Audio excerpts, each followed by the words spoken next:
네, 오늘도 하나님께서 맡겨주신 아이들을 위해 힘을 다해 애쓰고 계시는 교사 여러분, 안녕하세요. 저는 협성대학교에서 신학생을 가르치고 있는 이직영 목사라고 합니다.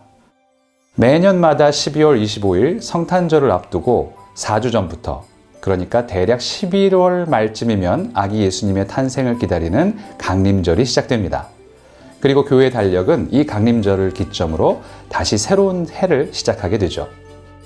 예배 절기에 사용하는 교회력을 살펴보면 교회력이 예수님의 일생 주기에 맞춰져 있다는 사실을 누구나 쉽게 알아차릴 수 있습니다. 예수님의 탄생을 기다리는 강림절을 시작으로 성탄절을 지나고 주님께서 공생애를 시작하는 것을 기념하는 주연절을 거쳐 사순절로 접어듭니다. 그리고 부활절을 지나 예수께서 승천하신 다음 성령 강림절을 맞게 되죠. 그리고는 다시 강림절이 시작될 때까지 긴 성령 강림절을 보내게 됩니다. 우리말로는 강림절이라고 부르는 이 절기의 어원은 라틴어에서 왔는데요. 그 단어가 바로 아드벤투스라는 단어입니다. 아드벤투스는 다가옴, 도착의 뜻을 지니고 있는 단어입니다. 그러니까 다가온다, 도착한다 이런 뜻이라는 이야기죠. 이 아드벤투스는 우리나라 말로 다양하게 번역이 되기도 합니다. 우리 감리교에서는 강림절이라는 말을 사용하지만 교파나 교회에 따라서는 대강절이라는 말을 사용하기도 하고 대림절이라는 말을 사용하기도 합니다. 강림이라는 한자어가 뜻하는 것처럼 단순히 내려와 임한다 이라는 뜻을 담은 강림절과는 달리 대강절이나 대림절은 기다림을 뜻하는 한자인 기다릴 대자가 함께 사용되어 있죠. 그래서 그 함께 이 대자를 사용해서 이 절기를 명명한 게 대강절 혹은 대림절입니다. 그러니까 대강절이나 대림절은 내려오시는 것을 기다린다, 임하시기를 기다린다라는 뜻을 담은 번역어인 셈이죠.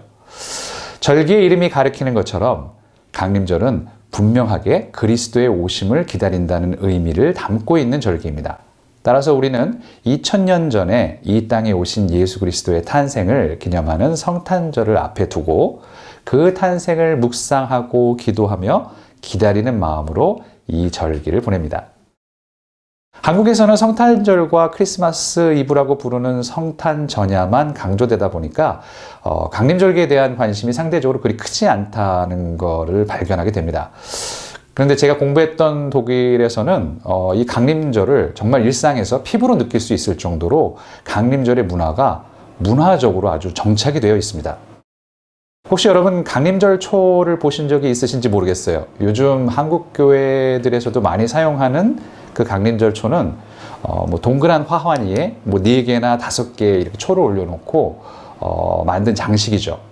기다림초라고도 부르는데요. 독일에서는 초보다는 이 화환을 강조해서 강림절 초가 아니라 강림절 화환이라고 부릅니다. 독일어는 아드벤츠크란츠 이렇게 얘기를 하는데요. 이렇게 독일 사람들은 교회뿐만이 아니라 집집마다 이렇게 화환을 만들고 화환에 4개의 초를 올려놓은 강림절 화환을 만들고 4주 내내 강림절기를 지내면서 매주일마다 하나씩 초를 밝힙니다. 초뿐만 아니라 특별한 달력을 만들기도 하는데요. 작은 선물이나 아니면 초콜릿 등을 담을 수 있는 주머니나 상자에 1부터 24까지 숫자를 적은 강림절 달력을 집집마다 만듭니다. 사실 달력이라고 보기보다는 선물함 같은 건데요. 어쨌든 독일 사람들은 강림절 달력이라고 불러요. 이렇게 만든 강림절 달력을 아이들은 성탄절이 다가올 때마다 매일매일 하나씩 날짜에 맞춰서 이렇게 열어보게 되는 거죠. 그리고 거기서 매일 다른 선물들을 발견하게 되는 거죠. 꽤 재밌겠죠?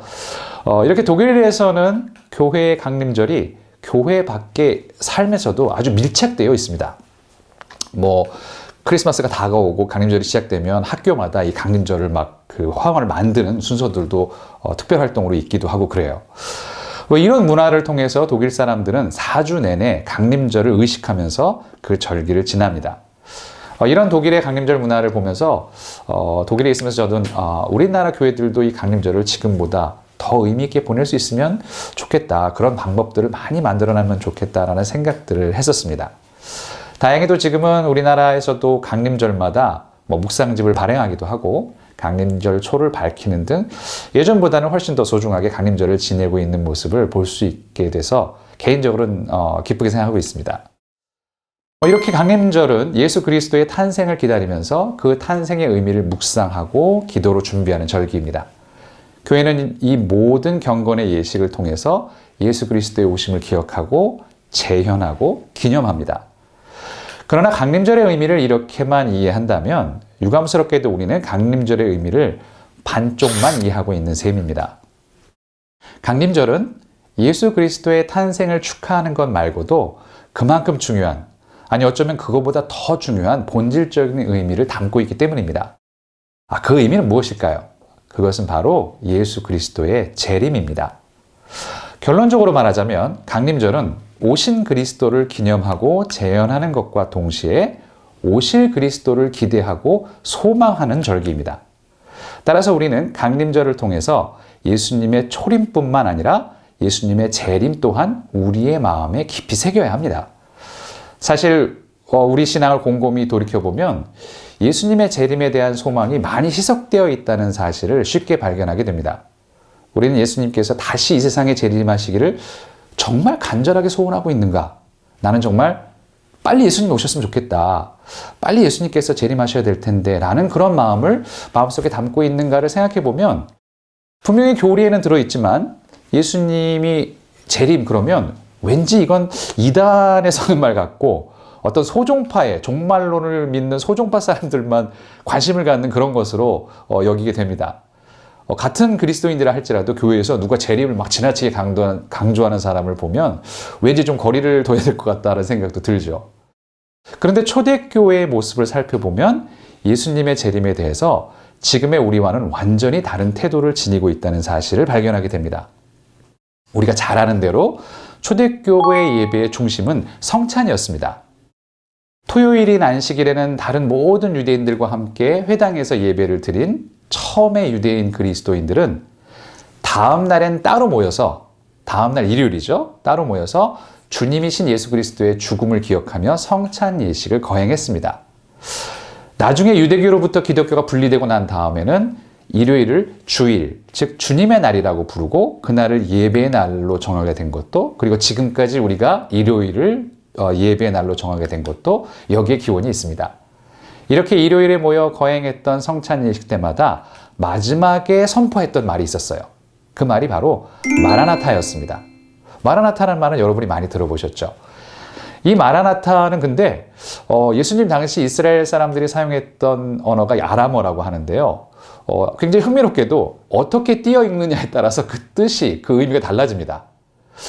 먼저 만약에 마라나타를 마란아타 이렇게 읽으면 이건 무슨 뜻이 되냐면 우리 주님이 오셨다라는 뜻이 됩니다. 반면에 마라나타라고 이렇게 읽으면 우리 주여 오시옵소서라는 뜻이 되죠. 그럼 둘 중에 어느 게 더 맞는 걸까요? 지금도 성찬을 거행할 때마다 우리는 주님이 예수께서 영으로 이 성찬에 임하셨다고 얘기를 하니까 주님께서 오셨다라고 말하는 그 마란아타도 사실은 그럴 수 있겠다, 틀린 건 아니겠다라는 생각은 들지만 성경을 두루 읽어보면 전자보다는 후자가, 그러니까 마란아타보다는 재림의 소망을 담은 마라나타, 주여, 우리 주여 오시옵소서라고 읽는 것이 훨씬 더 타당해 보입니다. 가장 결정적인 근거는 고린도전서 16장 22절입니다. 바울 사도는 편지의 마지막, 그러니까 편지의 맨 마지막마다 늘 인사를 쓰시죠. 주님의 평화가, 은혜가 여러분에게 함께 있기를 빕니다 라고 늘 쓰시는데 그 맨 마지막 말을 뭐라고 말씀하시냐면 마라나타라고 그렇게 띄어서 적으셨어요. 마라나타 이렇게 적으셨어요. 우리말 성경에서는 근데 이걸 또 의역을 해서 우리 주님 오십시오 라고 번역을 해놨지만 바울이 쓴 헬라어 원문에는 정말 그대로 마라나타 이렇게 써 있죠. 그러니까 예수 그리스도의 재림은 초대교회가 매일매일의 매주의 예배 시간마다 되뇌었던 궁극적인 소망이었던 것입니다. 바울 사도께서 믿음, 소망, 사랑을 말했을 때도 사실 이 마지막에 있는 소망의 핵심을 이루는 것도 역시 재림에 대한 소망이었습니다. 그런데 왜 지금 우리는 예수님의 재림을 그렇게 절박하게 막 소망하고 있지 않은 것일까요? 이건 사실 우리 잘못이라기보단 여러 가지 정황 때문에 이렇게 된 부분이 있습니다. 여러 가지 원인이 있겠지만 그 중에서도 예수님의 재림이 희석된 가장 중요한 원인은 그리스 철학의 영향으로 인해서 기독교의 종말론이 변질되었다는 것을 들 수 있습니다. 좀 더 쉽게 표현하자면 사후 세계에 대한 신앙이 왜곡된 것이죠. 사람이 죽으면 어떻게 될까? 많은 그리스도인들은 사람이 죽자마자 그 영혼이 천국이나 지옥으로 내려간다고 그렇게 믿고 있습니다. 예수를 믿고 구원받은 사람들은 천국으로 올라가고 구원을 받지 못한 사람들은 지옥으로 내려가서 영벌의 형벌을 받는다고 믿는 거죠. 문학이든 예술이든 뭐 드라마든 아니면 영화든 사람이 죽으면 바로 영혼이 거기서 막 끌려가죠. 그래서 뭐 지옥으로 가기도 하고 천국으로 가기도 하죠. 이렇게 그 영혼이 죽자마자 어디론가 간다는 묘사는 너무너무 많아서 차고 넘칩니다.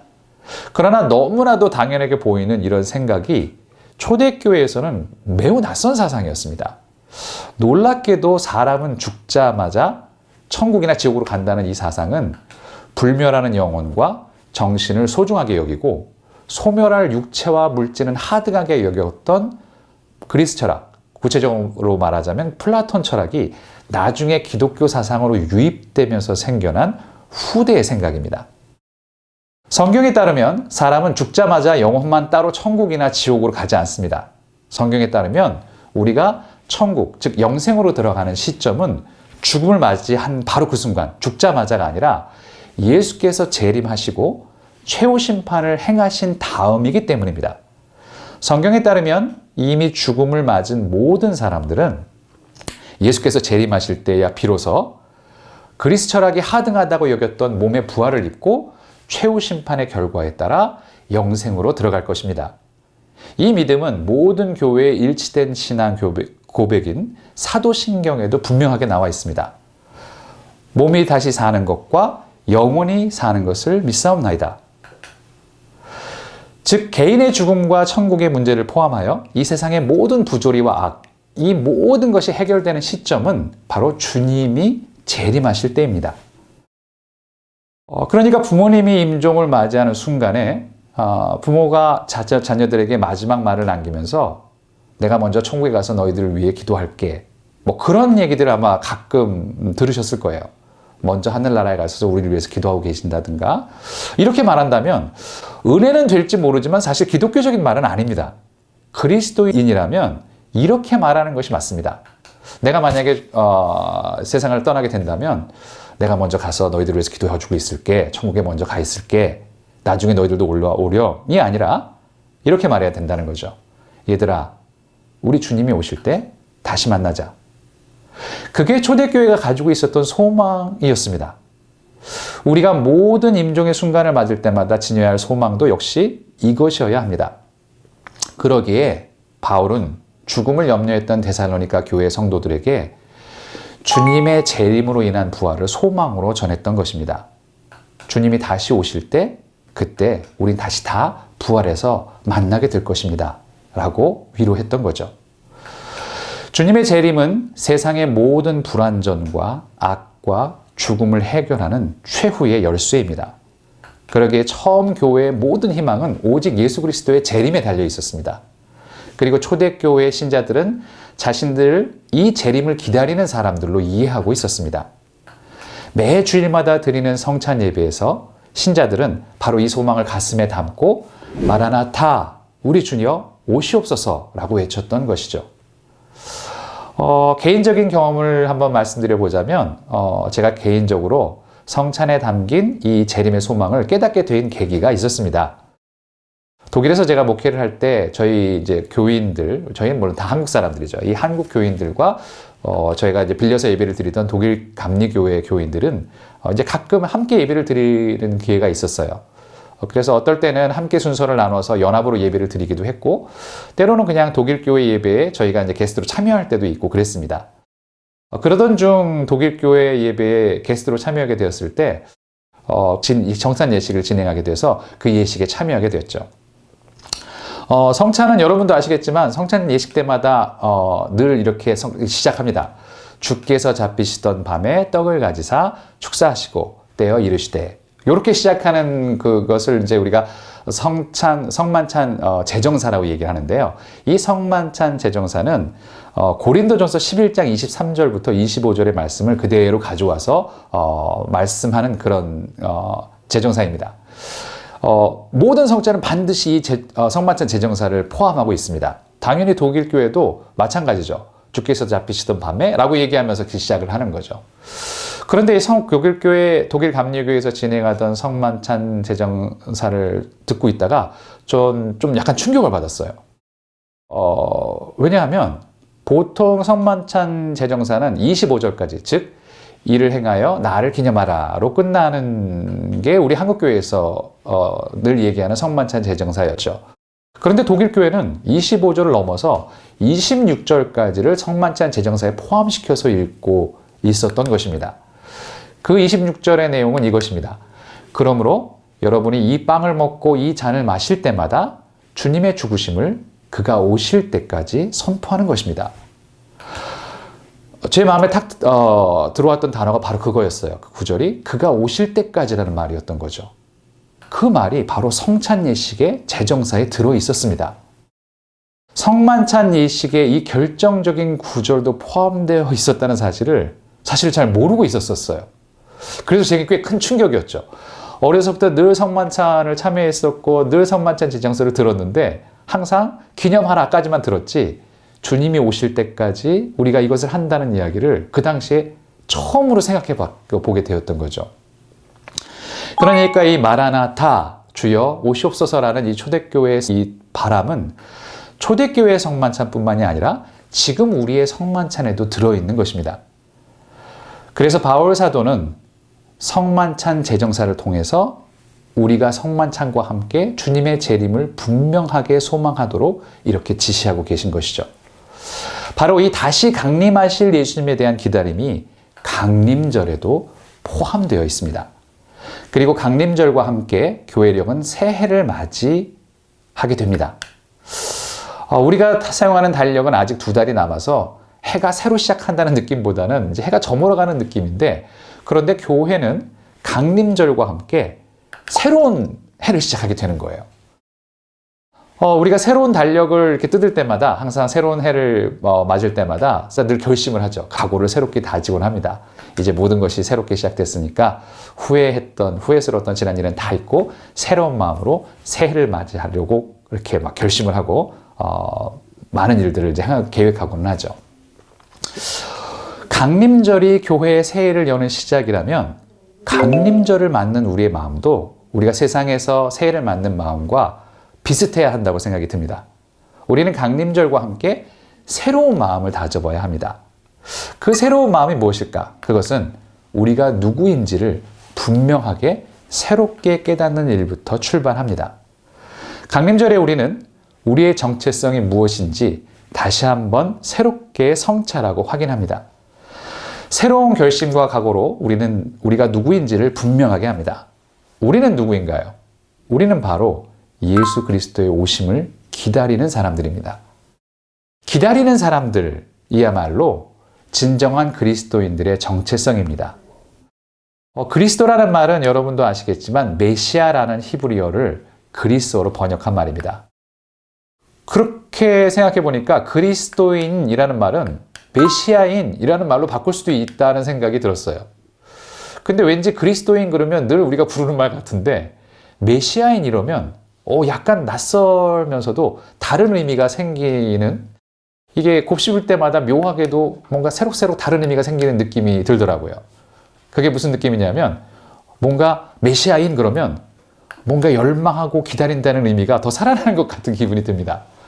2000년 전 유대인들이 애타게 메시아를 기다렸던 그 마음처럼 우리도 다시 오실 메시아 그리스도를 기다리는 사람들이구나, 그런 마음이 드는 거죠. 그렇습니다. 우리는 기다리는 사람들입니다. 거룩한 강림절을 맞아서 우리는 우리에게 처음 오셨던 예수 그리스도를 기억하고 재현합니다. 그리고 다시 오겠다 약속하셨던 주님의 말씀을 기억하면서 다시 강림하실 예수 그리스도를 기대하고 소망합니다.